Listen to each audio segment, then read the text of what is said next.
তো আমরা আছি সেটা এখন পার্কিং এর মানেটা কি, আর এর মানে কি, এন এর মানে কি, ডি এর মানে কি, টুর মানে কি, এল এর মানে কি, এই জিনিসগুলো আমাদেরকে জানা থাকতে হবে। তো আমরা আসি ফার্স্টে ওখানে কি লেখা আছে, পি। পির অর্থ হলো পার্কিং। এই যে আমি গাড়ি দাঁড় করে রাখছি, এটার নামে হলো পার্কিং। আর গাড়িটা আর আর মানে হচ্ছে পিছনে যাব, যখন আমরা পিছনে যাব তখন গিয়ারটা মুভ করে নিয়ে আসবো কোথায়, আরে নিয়ে আসবো। তাহলে আমার গাড়িটা কোথায় যাবে, পিছনে যাবে। এন, এনটা হচ্ছে নিউট্রাল। এন এর অর্থ হলো নিউট্রাল। মোটরসাইকেলে তো যখন আমরা গাড়ি স্টার্ট করি এন দিয়ে আমরা গাড়ি স্টার্ট করি, এরকম আমরা আছি, এটা এনে দিয়েও স্টার্ট করতে পারবো অথবা পিতে দিয়েও স্টার্ট করতে পারবো। তাহলে এন অর্থ হলো নিউট্রাল, আর নিউট্রাল অর্থ হলো আমার গাড়ির সামনেও যাবে না পিছনেও যাবে না, এটাই গেল। আমরা আসি এটা হলো ডি। ডি অর্থ হলো ড্রাইভ। আমরা যখন গাড়িটা গিয়ার দেবো তখন আমাকে এই গিয়ার লেভারটা কোথায় নিয়ে আসতে হবে, ডিতে নিয়ে আসতে হবে, তখন আমার গাড়িটা চলতে থাকবে। আর টু এখানে আছে, যে টু হলো খারাপ পাহাড়ের সময় বা যে ওঠার সময় টুরে ব্যবহার করতে হবে। এল, যদি কোনো কাদা রাস্তা যদি গাড়িটা ফেসে যাওয়ার জন্য বা স্লিপ করার সম্ভাবনা আছে তখন আমরা এল ব্যবহার করবো। তাহলে এই যে P R N D two এল, এলে অবশ্যই আমাদের জানতে হবে। আচ্ছা, আমরা আরো একটা আছি, সেটা হলো এই ডিটা আমরা কত মাইল স্পিডে আমরা ডিটে চালাবো, চালার পর আমরা ওডি ব্যবহার করবো, সেটা আমাদের জানার বিষয়। এই ডিটা আমরা 90 থেকে 100 পর্যন্ত আমরা গাড়ি স্পিড উঠাইতে পারবো ডিতে। তারপরে যদি মনে করে ভুল হবে, যদি আমার রোড সাইন্সে লেখা থাকে 120 স্পিড, তাহলে আমাদের ওডি ব্যবহার করবে। যেখানে লেখা আছে ওডি, ওডিটা পুশ করলে আমার 120 স্পিড পর্যন্ত আমরা গাড়িটা চালাতে পারবো। এখন 100 এর নিচে যদি গাড়িটা চলে আসে তখন আমার ওডিটা আবার কি করে দিতে হবে, অফ করে দিতে হবে, না হলে তেল খরচ বেশি হবে, ইঞ্জিনটা ওভারহিট হয়ে যাবে।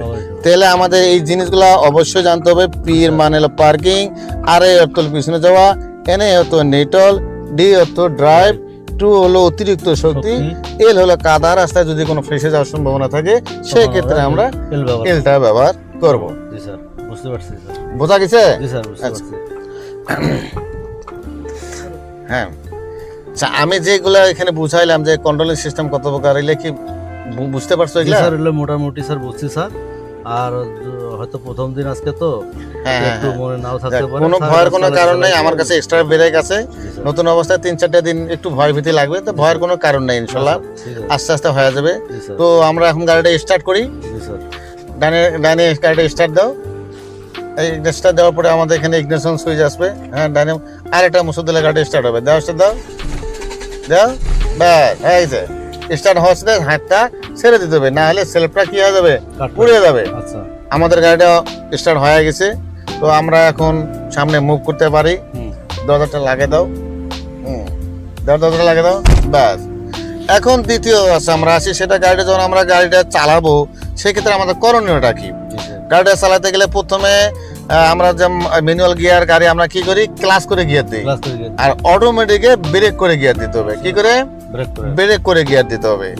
হ্যাঁ, অটোমেটিকে হলো ব্রেকটাই ক্লাস, কিন্তু অটোমেটিকে ব্রেকটাই ক্লাস। ফুল ব্রেক করো, হালকা করে ব্রেক করো, ব্রেককে ধরে থাকো। এখানে যেটা আছে এটা তুমি পুশ করতে হবে জায়গাটা। এক এক গাড়ি একই সিস্টেম আছে। যদি এটা আগের মডেলের গাড়ি, যদি এই সিস্টেমে থাকে মাথাটা পুশ করতে হবে। আরো অনেক গাড়ি আছে, প্রিমিও গাড়ি, এক্সিও গাড়ি, এক্সকোর লাইলা গাড়ি, সেটা এটা নাই, ডাইরেক্ট ঘাটে নিয়ে আসলেই ওটা হয়ে যাবে। তো যাই হোক, আমরা এখন গিয়ার দিতে যাবো। ব্রেক করে আমরা গিয়ার দেবো, ফুল ব্রেক করছো। এখন এই মাথাটা পুশ করো, পুশ করার পরে ডিতে দিতে হবে।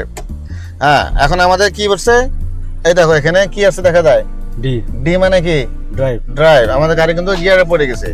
এখানে আর একটা বিষয় খেয়াল করতে হবে, ওই দেখেন লাল বাতি জ্বলি আছে, দেখা যায়? এই যে দেখো লাল বাতি জ্বলি আছে, এই লাল বাতিটা তোমার হলো হ্যান্ড ব্রেকের লাইট। কিসের লাইট এটা? হ্যান্ড ব্রেকের লাইট। এই হ্যান্ড ব্রেক লাইট যদি হ্যান্ড ব্রেক তোলা অবস্থায় যদি গাড়িটা চালাও তাহলে ব্রেক ড্রাম ক্ষয় হয়ে যাবে, ইঞ্জিন হিট হবে, নানান সমস্যা হবে। তাহলে আমাদের হ্যান্ড ব্রেকটা অবশ্যই নামাতে হবে। এই যে আমাদের এখানে হ্যান্ড ব্রেক, এই মাথাটা পুশ করো এখানে, এই দেখো ওখানে বাতি নিপছে কি, দেখো তো ওখানে এখন বাতি আছে, বাতি নাই। আর এটা হলো আগের মডেলের গিয়ার লিভার, আর এখনকার মডেলের গিয়ার লিভার তোমার এই বাম পাশে কিন্তু এখানে কিন্তু তোমার হ্যান্ড ব্রেক থাকতে পারে, থাকে। তো যাই হোক, ওখানে না থাকে এখানে থাকবে, এখানে না থাকলে আমাদের হ্যান্ড ব্রেকটা ওই বাম পায়ে থাকবে। তো আমাদের যদি আগের মডেলের গাড়ি, তো যাই হোক এখন আমরা গাড়িটা হ্যান্ড ব্রেক ছাড়লেই কিন্তু গাড়িটা আমাদের যাওয়া যাওয়া শুরু করে দেবে। তবে একটা কথা খেয়াল রাখবো, অবশ্যই স্টার্ট করার পরে আমার দেখতে হবে যে হ্যান্ড ব্রেকটা উঠে আছে না নামানো আছে, জি এটা অবশ্যই খেয়াল করতে হবে। ইন্টারভিউ দিবার সময় অনেকে এটাই ভুলটা করে যে হ্যান্ড ব্রেক তোলা আছে কিন্তু আর ওটা নামার আর খেয়াল নাই, ওই জায়গা দেবে কিন্তু ফেল। যাই হোক, এটা আমাদের খেয়াল করতে হবে, অবশ্যই খেয়াল করতে হবে। তো এখন আমরা এখানে স্টিয়ারিং 2 হাত দেবো, এখানে দেওয়ার পরে ব্রেকটা আস্তে আস্তে ছাড়বো, গাড়িটা আস্তে আস্তে যাওয়া শুরু করে দেবে। ছাড়ি দাও ব্রেক, ছাড়ি দাও, ছাড়ি দাও আস্তে আস্তে, ছাড়ি দাও। হ্যাঁ, আমাদের গাড়ি যাওয়া শুরু করছে, আস্তে আস্তে যাও, কোনো ভয়ের কোনো কারণ নাই। সোজায় ধরে থাকো, সোজায় যাবো, বামে কাটলে বামে যাবে, আস্তে আস্তে একটু হালকা বামে কাটো, বামে কাটো, একটু একটু বামে কাটো। হ্যাঁ, একটু ব্রেক করো, আবার হালকা করে ব্রেক, অত জোরে না, ব্রেক আস্তে করে। মোটরসাইকেলে যেমন আমরা আস্তে করে ব্রেক করি না, এটারও আস্তে করে ব্রেক করতে হবে। হার্ড ব্রেক করো তো পিছনে লোক আসে কিন্তু মারি দেবে। ঠিক আছে, আমরা এখানে ব্রেক করবো একটু, বাস ব্রেক। এখন যদি আমি ব্যাগে যাই তাহলে আমার কোথায় দিতে হবে? আরে দাও, এই যে এখানে কি আসছে দেখো তো, আর আসছে। তাহলে আর মানে কি? পিছনে যাওয়ার জন্য। আর হচ্ছে পিছনে যাওয়ার জন্য। আমরা পিছনে দেখবো আগত কোনো কিছু আছে কিনা, গ্লাসে দেখো। এখন ব্রেক ছাড়ি দাও, ছাড়ি দাও ব্রেক, হ্যাঁ ছাড়ি দাও। এই দেখো পিছনে গাড়ি যাচ্ছে, যাচ্ছে। 2 পাশে ফলো করতে হবে, কিন্তু 2 পাশে ফলো করতে হবে এবং দেখতে হবে, মিরর গ্লাস দেখতে হবে, সাইড গ্লাস দেখতে হবে, আস্তে আস্তে পিছনে যাইতে হবে। যাচ্ছে গাড়ি, দেখো তো। অ্যাক্সেলারেটর একটু হালকা বাড়িয়ে ধরো, আস্তে, জোরে না, আস্তে আস্তে, কোনো সময় জোরে দেওয়া যাবে না ব্যাগে যাওয়ার সময়। যাও একটু, যাও আস্তে, যাও যাও আস্তে আস্তে যাও। হ্যাঁ, একটু ডাইনে কাটো হালকা করে, ডাইন, ওই পাশে ডাইনে কাটো, আর কাটো না, ব্যাস। যাচ্ছে সুন্দরভাবে গাড়ি যাচ্ছে, কোনো ভয় নাই। 3-4টা দিন গাড়ি চালালে অটোমেটিক মাথার মধ্যে ঢুকে যাবে। আস্তে করে ব্রেক করো। এখন আমরা ডাইনে যাব, ডাইনে গেলে আমার অবশ্যই ইন্ডিকেটর ব্যবহার করতে হবে। ইন্ডিকেটর দাও, পিছনে আমাদের ইন্ডিকেটর, বাস ওই দেখো ইন্ডিকেটর চলতেছে। তার সাথে আমরা কোন পাশে ফলো করবো? ওই ডান পাশে সাইড গ্লাসটা ফলো করবো আমরা। সাইড গ্লাস দেখা যায় পিছনে, যদি পিছনে দেখা যায় কোনো গাড়ি নাই তাহলে আমরা ডান পাশে যাবো। যাও, সাইড দাও, ব্রেক সাইড দাও। আমরা কোথায় দেবো? থামো, ব্রেক, ব্রেক করো। আমাদের ডিতে দিতে হবে। এই যে এখন আমরা সামনে ডাইনে যাবো। যাও, দিকে যাও, দিকে যাও। হ্যাঁ, আস্তে আস্তে পিছনে দেখো, কাটো, ডানে কাটো, কাটো, ডানে কাটো, বাস। আমরা পিছনে দেখবো, ডানে সুন্দর ভাবে যে গেলাম আমরা। হ্যাঁ, সোজায় যাও। এখন বামে কাটি, সোজা করো গাড়িটা, বাস। যদি এখন মনে করে সোজায় যাইতে পারবো আমরা, আর যদি করে না আমরা একটু ব্যাগে যাবো, তাহলে আবার ব্যাগে দিয়ে বাম পাশে কাটলে পিছনেটা বাম পাশে যাবে। এখন ব্যাগে দাও তো দেখি, ফুল ব্রেক করো, ব্রেক, আরে দাও, আরে রিভার্স। হ্যাঁ, এই দেখো রিভার্স এখানে আসছে। তো এখন পিছনে দেখো আর বামে কাটো, গাড়িটা আমাদের বামে চলে যাবে, মাথাটা ডাইনে চলে যাবে। যাও, দেখো দেখো, 2 পাশে দেখো, যাও যাও, ব্রেক ছাড়ো, ছাড়ো ব্রেক।